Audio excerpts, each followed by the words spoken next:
സ്വർണ്ണവില വീണ്ടും സർവകാല റെക്കോർഡിൽ. ഗ്രാമിന് 10,320 രൂപയും പവന് 82,560 രൂപയുമായി. പവന് 320 രൂപയാണ് ഇന്ന് വർദ്ധിച്ചത്. ശനിയാഴ്ചത്തെ 82,240 രൂപയായിരുന്നു ഇതിനു മുൻപുള്ള വലിയ വില. കുറച്ചു ദിവസങ്ങൾക്ക് മുമ്പ് സ്വർണ്ണവിലയിൽ ചെറിയ ആശ്വാസം ലഭിച്ചെങ്കിലും വീണ്ടും വില ഉയരുന്ന പ്രവണതയാണുള്ളത്. സ്വർണ്ണവില വീണ്ടും സർവകാല റെക്കോർഡിൽ. ഗ്രാമിന് 10,320 രൂപയും പവന് 82,560 രൂപയുമായി.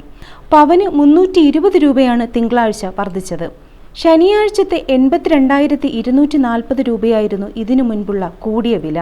കുറച്ചു ദിവസങ്ങൾക്ക് മുൻപ് സ്വർണ്ണവിലയിൽ ചെറിയ ആശ്വാസം ലഭിച്ചെങ്കിലും വീണ്ടും വില ഉയരുന്ന പ്രവണതയാണുള്ളത്. ജുവലറിയിൽ നിന്ന് ആഭരണം വാങ്ങുമ്പോൾ പവന് 90,000 രൂപയാകും. സെപ്റ്റംബർ 9-നാണ് സ്വർണ്ണവില പവന് 80,000 രൂപ കടന്നത്. സെപ്റ്റംബർ 16-ന് 82,080 രൂപ ആകുകയും ചെയ്തു. വർഷാവസാനത്തിൽ 1 ലക്ഷം കടക്കുമെന്നുള്ള പ്രവചനവുമുണ്ട്. രാജ്യാന്തര വിപണിയിൽ വില കൂടിയതും രൂപയുടെ മൂല്യം ഇടിഞ്ഞതുമാണ് സ്വർണത്തിന്റെ വില ഉയരാനുള്ള പ്രധാന കാരണം. അമേരിക്ക പലിശ നിരക്കും കുറച്ചതോടെ സ്വർണത്തിലേക്ക് കൂടുതൽ പേർ ആകൃഷ്ടരാകുന്നുണ്ട്. ഇനിയും വില കൂടുമെന്നാണ് കരുതുന്നത്.